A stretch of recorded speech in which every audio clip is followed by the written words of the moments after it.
നമസ്കാരം. എല്ലാവരും സുഖമായിട്ടിരിക്കുവാണെന്ന് കരുതുന്നു. കൃത്യമായിട്ട് ടീച്ചേഴ്സ് തരുന്ന പാഠങ്ങളൊക്കെ പഠിച്ച് നല്ല സ്മാർട്ട് ചൊടിയുള്ള മിടുക്കര കുട്ടികളായിട്ടിരിക്കുവാണെന്ന് വിചാരിക്കുന്നു. നമുക്ക് പൂമ്പാറ്റയിൽ നിന്നുള്ള അക്ഷരങ്ങൾ നമ്മൾ പഠിച്ചല്ലോ. റാ പഠിച്ചു, രാ പഠിച്ചു, താ പഠിച്ചു. ഇന്ന് രസകരമായ ഒരു പ്രവൃത്തി നമുക്ക് ചെയ്താലോ? ഈ അക്ഷരങ്ങൾ നമുക്ക് ഉണ്ടാക്കിയെടുത്താലോ? അക്ഷരങ്ങൾ ഉണ്ടാക്കാൻ എന്താണ് വേണ്ടതെന്നറിയോ? മൈദമാവ് കുഴച്ചത്. നിങ്ങളുടെ എല്ലാ വീട്ടിലും മൈദമാവ് കാണില്ലേ? ഈ മൈദമാവ് എണ്ണ ചേർത്ത് കുഴച്ചത്. ഇത് വച്ച് നമുക്ക് അക്ഷരങ്ങൾ ഉണ്ടാക്കാം. എന്നിട്ട് ഈ അക്ഷരങ്ങൾ നിറം കൊടുക്കാം. എങ്ങനെ ഇരിക്കും നോക്കാലോ. അതിന് മൈദമാവ് ഇങ്ങനെ എടുത്ത് ഇതുപോലെ ഇങ്ങനെ ഉരുട്ടി നീട്ടിയെടുക്കണം. നമ്മൾ ഉണ്ടാക്കാൻ പോകുന്ന അക്ഷരം ഏതാ? ആ അക്ഷരം റായും രായും തായും. എന്നിട്ട് ഇങ്ങനെ പേപ്പറിൽ കൊണ്ടുവന്ന് റാ എങ്ങനെയായിരിക്കണമെന്ന് എല്ലാവർക്കും അറിയാലോ അല്ലേ? വളഞ്ഞ ഒരക്ഷരമാണ് റാ.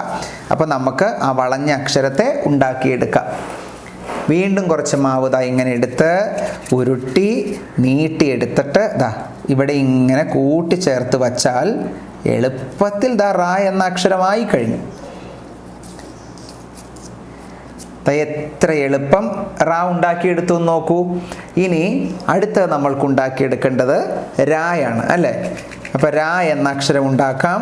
ഇതുപോലെ തന്നെ മാവെടുത്ത് നമ്മൾ നീട്ടി എടുക്കണം. ഉരുട്ടി നീട്ടിയെടുത്തിട്ട് പേപ്പറിൽ ഇങ്ങനെ വയ്ക്കണം.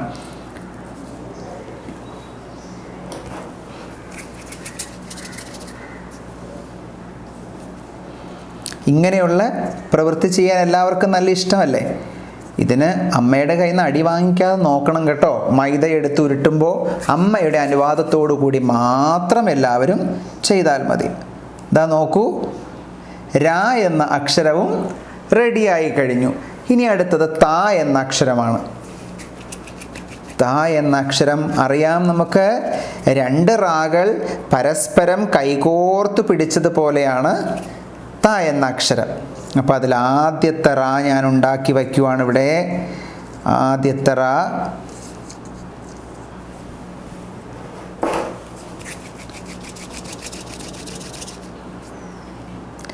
അടുത്ത റാ.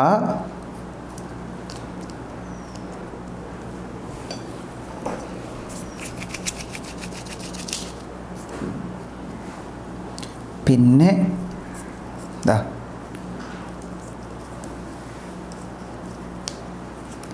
ഇവിടെ റായുടെ നടുക്കൊരു വളയമില്ലേ? ആ വളയം ഒന്ന് കംപ്ലീറ്റ് ആക്കിയാൽ തായായി. താ എന്ന അക്ഷരവും പൂർത്തിയായി.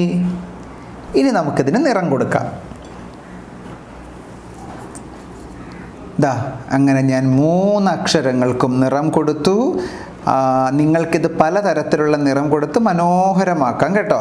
റാ, രാ, താ. മൈദമാവ് കൊണ്ടുണ്ടാക്കിയ ഈ 3 അക്ഷരങ്ങൾ കണ്ടോ? ഇതുപോലെ നിങ്ങൾക്കും വീട്ടിലുണ്ടാക്കാമല്ലോ. എന്നിട്ട് നിറം കൊടുത്ത് അതിൻ്റെ ചിത്രമെടുത്ത് നിങ്ങളുടെ അധ്യാപകർക്ക് അയച്ചു കൊടുക്കണം കേട്ടോ. എല്ലാവർക്കും ഇഷ്ടപ്പെട്ടില്ലേ ഈ ആക്ടിവിറ്റി? ഇതുപോലെയുള്ള പ്രവൃത്തികൾ ചെയ്യുമ്പോൾ നമ്മൾ അക്ഷരങ്ങൾ എഴുതാനും പഠിക്കും. നമ്മളുടെ മനസ്സിന് നല്ല സന്തോഷവും ലഭിക്കും. ഈ അക്ഷരങ്ങൾ എല്ലാവർക്കും ഇഷ്ടപ്പെട്ടില്ലേ? അപ്പോൾ ഇതുപോലെയുള്ള രസകരമായ മറ്റ് പ്രവൃത്തികളുമായിട്ട് നമുക്ക് ഇനിയും കണ്ടുമുട്ടും വരേക്കും എല്ലാവർക്കും ടാറ്റാ. മിടുക്കരായിട്ടിരിക്കണം, സന്തോഷത്തോടു കൂടിയിരിക്കണം, അച്ഛനമ്മമാരെ അനുസരിക്കണം. കേട്ടല്ലോ? നമസ്തേ.